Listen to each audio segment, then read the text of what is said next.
দলগত দাওয়াত উত্তম না একা একা, কোনটি সুন্নত? উপস্থিত দলীয় আলোকে বলুন। আসলে দলগত কোনো দাওয়াত নাই ইসলামে। মনে কষ্ট আসছে অনেকের, তাই না? কষ্ট আনেন না। আসলে ইসলামে কোনো দলগত দাওয়াত ছিলই না কোনো। রাসূলুল্লাহ সাল্লাল্লাহু আলাইহি ওয়াসাল্লাম বাজারে বাজারে যেতেন, একা একা যেতেন। আবু বকর রাদিয়াল্লাহু আনহু বাড়িতে বাড়িতে গেছেন, একা একা দাওয়াত দিচ্ছেন, দলবদ্ধভাবে দাওয়াত দেন নাই। আমি দেখেন, ইতিহাস দেখেন, সাহাবায়ে কেরাম বেরিয়ে গেছেন, যে যেখানে পারছেন একা একই গেছেন। রসুল যদি কাউকে পাঠিয়েছেন 70 জনকে, একবার পাঠিয়েছেন 70 জনকে রসুল পাঠিয়েছেন, খেয়াল করছেন? সবাই কি দল ছিল এটা? না। কি জন্য? এলাকার বলছে আমাদের এলাকায় মানুষদের শিক্ষা দিতে হবে, সবাই শিক্ষার জন্য ওস্তাদ হিসেবে পাঠিয়েছেন। ওস্তাদ তো 50 জন থাকতে পারে। দল ছিল না, কোনো একটা ভিন্ন দল নাম ছিল না। দলীয় সিস্টেম ইসলামে কোনোদিনই ছিল না। আমি নাজায়েজ বলছি না, আমি আবারও বলছি, দল না মানে সংগঠিত সিস্টেম নাজায়েজ বলছি না, কিন্তু সংগঠিত সিস্টেম হচ্ছে, শরীয়তের নিয়ম হচ্ছে একক দাওয়াত। প্রত্যেকে তার কাজের দ্বারা প্রত্যেকে কি নির্দেশিত, প্রত্যেকে যেটা আল্লাহর কাছে সেটা জবাব দিয়ে করবে। কুল্লুকুম রাইন ও কুল্লুকুম মাসউলুন আন রাইয়াতি, বুঝছেন তো? প্রত্যেকেই কু আনফুসাকুম আহলিকুম নারা, নিজেকে বাঁচাও পরিবারকে বাঁচাও। দাওয়াত দিতে হবে, একা একা দাওয়াত দিবেন। দলে 3-4 জন থাকলেও নিষেধ নাই, আমরা কয়েকজন মিলে দাওয়াত দিই, কিন্তু দলের দিকে না। দাওয়াতটা কিসের হবে?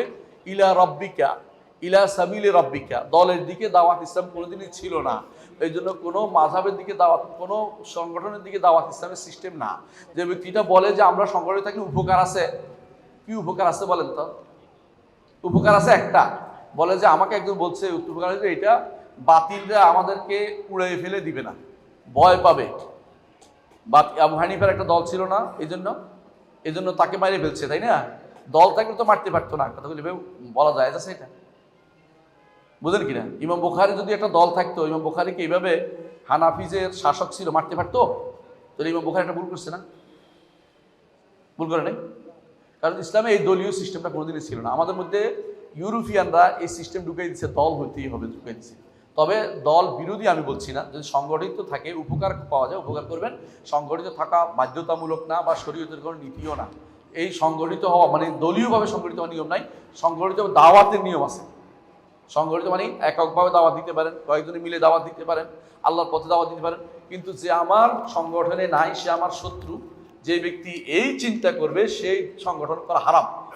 আমার কথা নয়, বকর আবু যায়েদ রহমতুল্লাহ আলাইহি বলেছেন, বকর আবু যায়েদ রহমতুল্লাহ আলাইহি বলেছেন, সেটা আপনি শুনবেন, তার একটা বই আছে হুকমুল ইনতিমা, অথবা আমাদের আব্দুল আলিম বিন কাউসারের বইটা পড়বেন, এটা আমি সম্পাদনা করেছি, দেখবেন। এটা পড়বেন, আপনার উত্তর দিতে চেষ্টা করবেন, যদি কোনো উত্তর থাকে ওখানে দিয়ে দেন, আমার দেওয়ার দরকার নেই। ওইটা উত্তর একটা বই লিখে ফেলবেন, তাহলে ভালো হবে কি আমরা সবাই জেনে নিব। এটা উত্তর নাই আপনাদের কাছে, মাসায়েখদের উত্তর আপনারা দিতে পারবেন না, মাসায়েখরা বলেছে, আমি বলিনি।